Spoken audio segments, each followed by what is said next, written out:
Bene, ci troviamo appena a nord del fiume Adige, dove stiamo installando dei piezometri per il monitoraggio del processo di intrusione salina.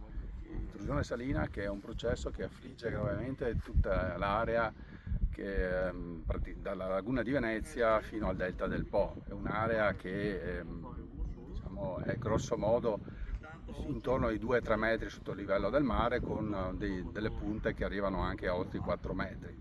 Quindi diciamo un'area gestita con il drenaggio idraulico, grazie ai contributi dei vari consorzi di bonifica. Proprio perché si trova sotto il livello del mare, il processo di intrusione salina è molto critico. Stiamo lavorando su un progetto transfrontaliero in un programma Interreg Italia-Croazia 2021-2027. In questo progetto ci sono 8 parti.